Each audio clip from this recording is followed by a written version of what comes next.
حقیقت کو اچھی طرح سمجھ لیجیے کہ آپ مدرسے کی اہمیت اور عظمت سمجھیں یا نہ سمجھیں، جو لوگ آپ کے مقابل ہیں وہ اچھی طرح سمجھتے ہیں کہ مدرسے کی اہمیت کیا ہے، مدرسے کی قدر و قیمت کیا ہے۔ ہمیشہ یاد رکھیے کہ جب تک یہ مدارس قائم ہیں یہ امت اپنے قدموں پر کھڑی ہے، جب یہ مدارس ٹوٹیں گے یہ امت اپنے قدموں پر کھڑی نہیں رہ سکے گی۔ آج اگر آپ تک دین پہنچ رہا ہے انہی مدارس کے ذریعے، اگر آج دین کی خدمت کرنے والے آپ کے درمیان ہیں تو انہی مدارس کی برکت سے، اگر آپ اس ملک میں اپنے دین و ایمان کے ساتھ اپنے تشخص کے ساتھ زندہ ہیں تو انہی مدارس کی برکت سے۔ اس لیے مدارس اسلامیہ کی قدر و قیمت پہچانیے، مدارس اسلامیہ سے اپنا رشتہ مضبوط کیجیے، اور اس وقت جو فتنے اس ملک میں ابھر رہے ہیں ان فتنوں کے مقابلے کے لیے اپنے ان مدارس اور مکاتب کو مضبوطی فراہم کیجیے۔ اچھی طرح اس حقیقت کو سمجھ لیجیے کہ مدارس کی مضبوطی میں آپ کی مضبوطی ہے، ان اداروں کے استحکام میں آپ کے وجود کا تحفظ چھپا ہوا ہے۔ آج ماشاءاللہ یہاں بڑی تعداد میں حفاظ کرام کی دستار بندی ہوئی، اس مدرسے کا یہ بڑا کارنامہ ہے، اتنی بڑی تعداد میں حفاظ کرام تیار ہوئے۔ حفاظ کرام اللہ کے پاک کلام کو یاد کرنے والے، وہ اللہ کا انتخاب ہے، اللہ نے انہیں اپنے پاک کلام کے یاد کرنے کے لیے چنا ہے۔ حافظ قرآن بننا بہت بڑی نعمت ہے، بہت بڑی سعادت ہے۔ حافظ قرآن بننا اللہ تعالیٰ کی طرف سے بہت بڑا انعام ہے۔ جو حافظ بنے ہیں انہیں مبارکباد، ان کے ماں باپ کو مبارکباد، ان کے اساتذہ کو مبارکباد، لیکن اسی کے ساتھ ساتھ میں اپنے ان عزیزوں سے جو آج حافظ قرآن بن کر جا رہے ہیں یا پچھلے چند سالوں میں حافظ ہوئے ہیں، ان سے میں یہ عرض کرتا ہوں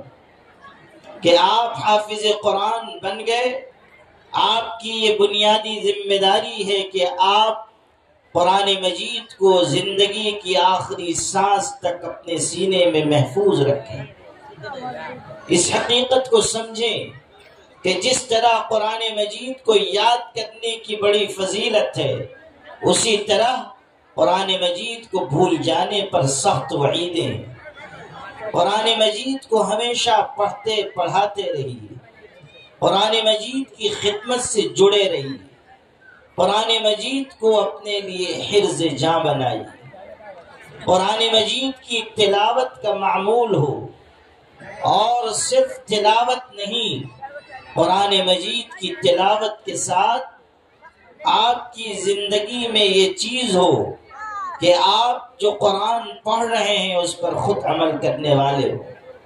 ابھی یہاں تہنیتی نظم پڑھی جا رہی تھی اور تقریروں میں بھی یہ بات ہوتی ہے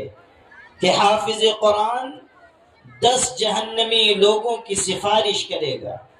یقیناً یہ حدیث ہے، لیکن صرف قرآن مجید یاد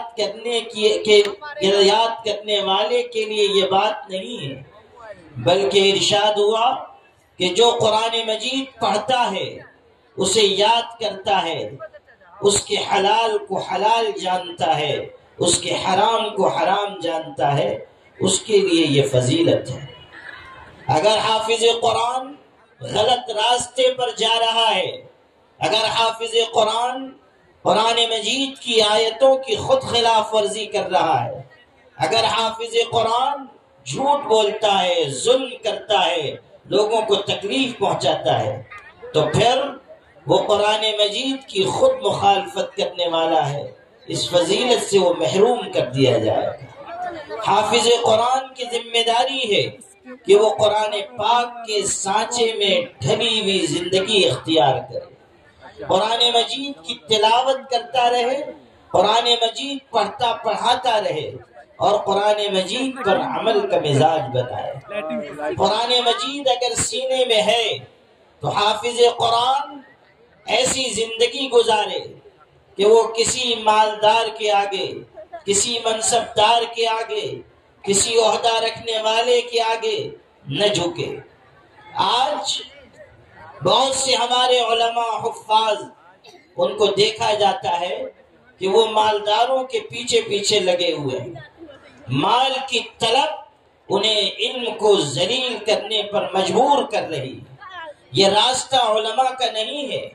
یہ راستہ حفاظ کرام کا نہیں ہے، یہ راستہ دین